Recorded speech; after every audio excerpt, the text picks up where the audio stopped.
I was working late one night, getting tired of solving these cold cases, cameras that had been waiting for years to be fixed.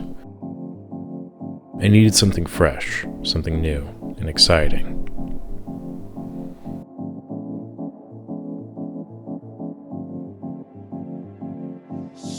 What's this?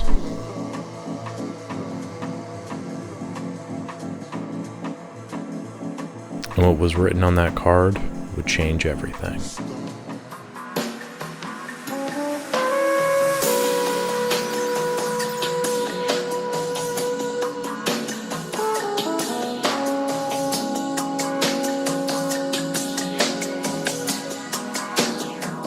Before I begin, I'm approaching this as an avid Pentax user. I repair their cameras regularly and shoot with them even more regularly. I want them to succeed on this project. I hope this can be viewed as the constructive piece of criticism I'm intending to create. But now, let's examine the subject. So far, the exterior of the box has a very nice feel to it. It's been so long since I've owned a new thing, so this is exciting in and of its own right. We've got... Pop open this, and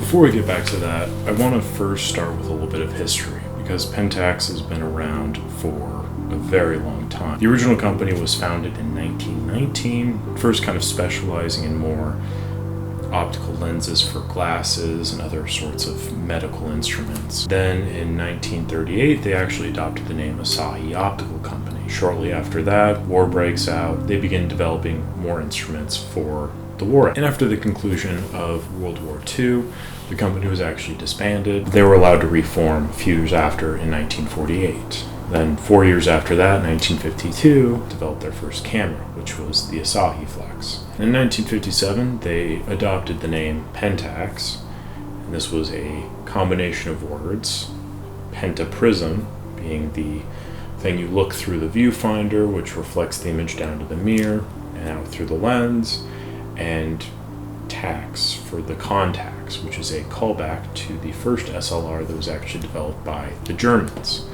Then 50 years after that, in 2007, Pentax was acquired by Hoya in hopes to kind of bolster their production of medical instruments. Then 4 years after that, in 2011, I believe Hoya sold Pentax to Ricoh, thus making Pentax Ricoh, Ricoh Pentax, what have you. Is this an excuse to show you that I have the Pentax Way book?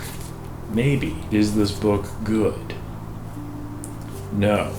Is it funny to me because the image of the guy in the back is a mirror selfie that he took? Yes, I think that's hilarious. Do I like Pentax enough to write a book about it? No.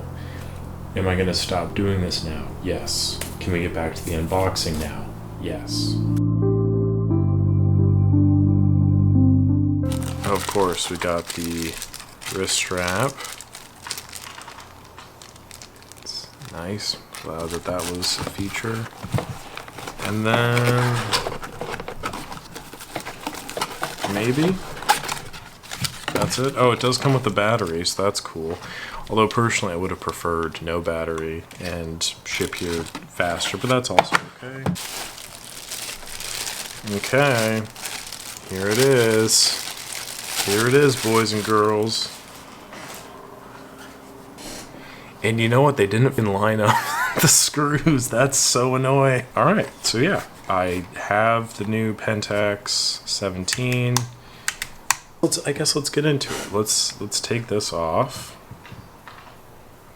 I think I'll try to remove this. Initial thoughts thus far, it feels very light. It feels very lightweight. It feels very... Fragile's not the right word, but it doesn't really... I don't know. I'm not a huge fan of the leather or whatever we have going on here. I didn't really like it initially, and kind of seeing it in person, I really don't like that. I really don't like that, and this is me nitpicking, okay, so bear with me, but like the difference between this like checkered pattern and this, you know, textured stuff, I don't like how it's two different things. Like, I don't know, it would be, in my mind, cooler if it was just the one thing, and then also to have this be a different thing. You know what I mean? There's just too many different grips going on, and none of them are particularly nice, so I don't know why they kind of went from one to the next to the next. But this is a $500 camera. It comes with a battery, which is nice because it's a CR2 battery, which isn't fairly common for most folks. So it's nice to include that. It does come with this lens cap, which is so small that I guarantee will be lost. Also comes with a wrist strap, which apparently is measured out to the minimum focus distance there. The top here, I still think looks incredibly cluttered. This just kind of bothers me a little bit. That's nice. I think the other thing, as I've been contemplating this camera, I don't know why they didn't put like rechargeable batteries into it, or like a USB-C port and have like an internal battery system. I feel like that would have been easier. You could have used this compartment for, you know, different kind of battery pack. I don't like this screw thing because I feel like it's coming out, and I feel like if I were to take it off and lose it, then you're kind of screwed. The grip I still think is a little bit much, but that's okay. This doesn't feel like a $500 camera, if that makes sense. It feels like, just physically feels very similar to kind of like the H35 M35 feeling, where it feels very hollow and very light, and like there's not really much going on in here. Let's pop open the back here. So we've got the half frame there, and this has the same like take up as like the P30 and the P3, which is kind of cool. Not my favorite look, but it's pretty easy to load. It has like the easy load mechanism, so that's nice. It's very targeted towards like beginners in that regard. 1, 2, 3, 4, 5, 6. I think it says Pentax on here 6 times, which is, I think, a little bit overkill. And I don't know. Be positive. Be positive. Let's give it a fire real quick. See how it sounds.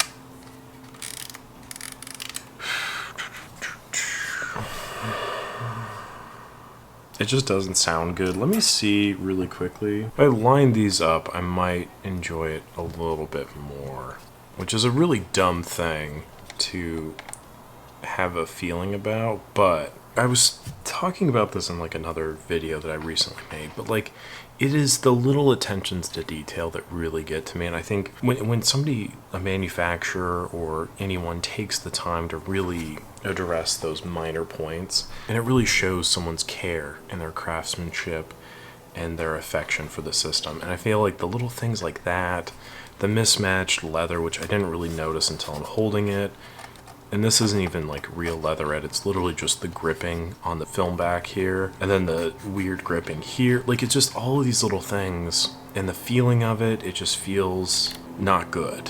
Like, it doesn't feel like a quality camera at all.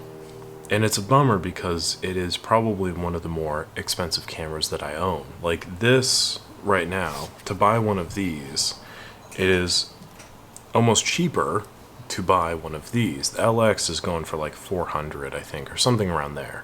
This is 500. And this to me feels like $1,000 camera, especially compared to this. Like, the way this feels, the Advance feels so smooth. It has that like nice high-pitched ratcheting sound at the end.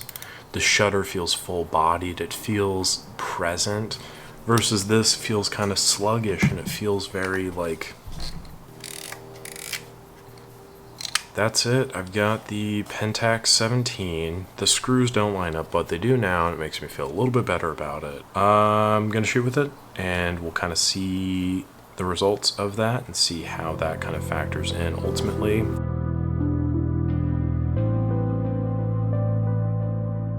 The fact of the matter is the Pentax 17 does cost $500. And the argument keeps being made that if a K1000, OM1, AE1, any of those cameras was to be released today, in today's economy, it would cost drastically more than that $500 price point. The number of variables that one has to overlook in order to make that argument is astounding. If you want to say that inflation exists, I think that's fair, but the market is completely different.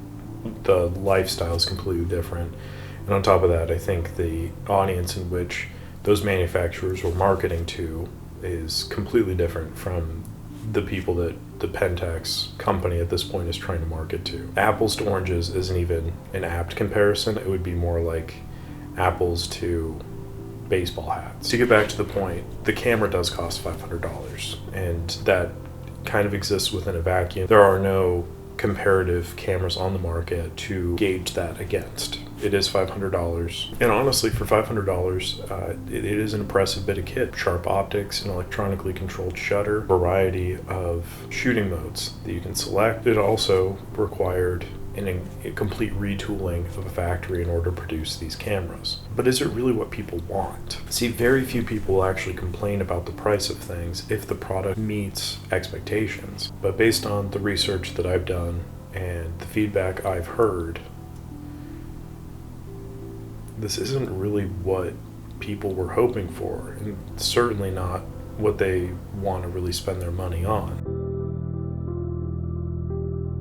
This brings us neatly to the camera itself. What is it? It's a half-frame, fixed lens, zone focus, compact camera. Designed for the social media age, where posting portrait-oriented images is kinder to the photo's integrity. Features 8 different shooting modes, an integrated flash, and a painfully simplistic operating system, all run off of a single 3-volt battery. 7 of the 8 shooting modes are different levels of auto exposure, and the 8th is bulb, reserved for long exposures. ISO selector dial, an exposure compensation dial, which seems to be a little redundant.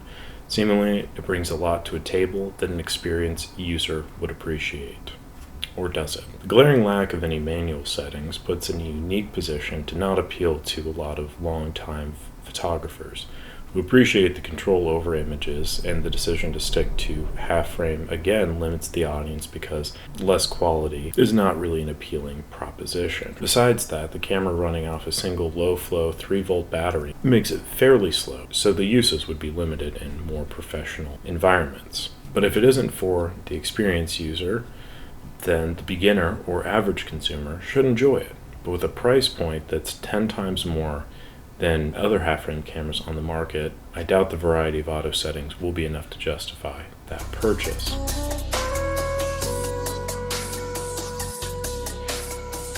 I'm gonna hand you, close your eyes. It's not a weird thing, I promise. If you put something scary in my hands, I'm gonna scream. Just close your eyes. Okay. Ooh, it's cute. What do you think about it? What's your initial thought here? I want like the official girlfriend opinion, if that's okay. I don't know, it's got lots of little levers and twists and buttons. I think it looks really cute. It's cute. It's teeny and tiny, and it's also pretty light too, which is like kind of nice. What do you think? It is a lot lighter than I thought. Yeah. I was really, really excited I was really dreading ever holding one of these and experiencing the lightness that everyone was talking about, because it looks hefty. Yeah. Like, it looks like it should weigh twice as much. Yeah. 1.5 times as much. Yeah. Oh wow, it feels way lighter than I thought. Yeah, that's kind of been the reoccurring theme.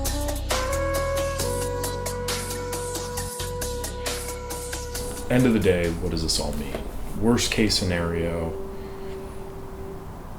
Pentax just produced this camera to like jump on to the hype, to get in on the trend, and just maximize their profits, right? There's a very similar circumstance that happened a few months ago, actually. It was with Harman and developing this new color film. And months leading up to it, everyone was super stoked about it. Like, the whole film world was just abuzz with excitement for this new product, this new color film emulsion that wasn't coming from Kodak. It wasn't just recanned cine film. It was something new. And then it came out, and people started using it, and the hype died down immediately. If the experimental nature of the film wasn't enough, the inconsistency in results, and then also the expensive nature of the film quickly killed the hype on that project. Phoenix it's not something that's really even spoken about too much. It's not a film that people use regularly. Do I think the same thing's going to happen with the Pentax 17? Probably not. I mean, time will ultimately tell, but I think, again, it's a very rough comparison to make because you're looking at a film versus a camera. You can do so much more with a camera than you can with a film. You can shoot all types of different films through a film camera. Ultimately, there's only so much you can do with a film. In that sense, I think that the Pentax 17 has the likelihood of reaching a wider audience and appealing to more people. It is still a functional camera. People are still going to be able to use it and experiment with it. People are still going to be able to use it and produce images with it. Even something like the high price point introduces a level of exclusivity which is incredibly popular in the film photography community. To that point, I do think that it's going to have some more staying power than something like Phoenix does. That's not to say that Harman can't come back with another film stock. Obviously, it was an experimentation. The revenue that they made from that and profits are going to then fuel upcoming projects, as is, I think, the case with Pentax 17. But the overall discussion is kind of more targeted towards, would Pentax have made more money if they produced a product that more of their audience was hoping to have? I mean, really, at this point, there's only speculation.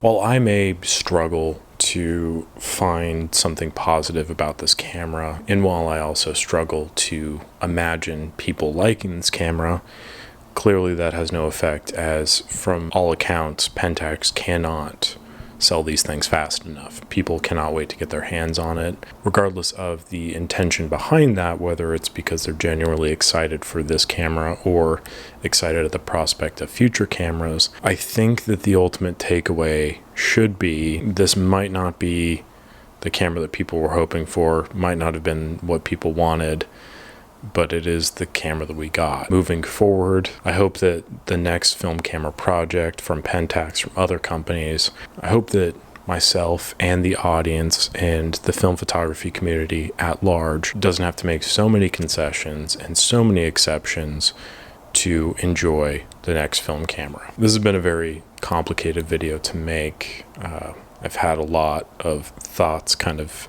circling my mind around this, and I'm not, again, trying to make this a negative hit piece, but I think it's important to be honest about criticism, because at the end of the day, financially speaking, the only feedback that Pentax is getting is that people are buying this. And I think it's important that,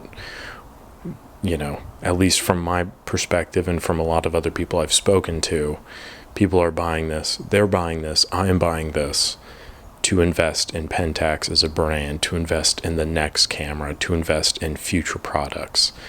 And I think there's a level of disappointment there, but there's also a level of hope that the next thing will be more marketed towards us, to me, to in abstract, to me, to other people who have been shooting film, have been enjoying film, and like the more minor nuances.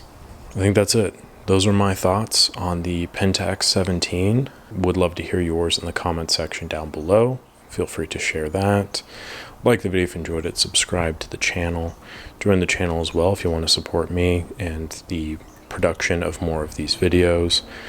This was a bit of a beast to put together, but I do appreciate everyone's support, and yeah, keep it chill in the comments. If you have, a contradicting thought to anything that I've said, I'm happy to hear it. I'm happy to discuss. It's just my opinion. Okay, I'm just a guy on the internet. There's a few facts sprinkled in there with like stuff, but for the most part, it's just my opinion. Pentax 17. Cool. Catch you on the next one.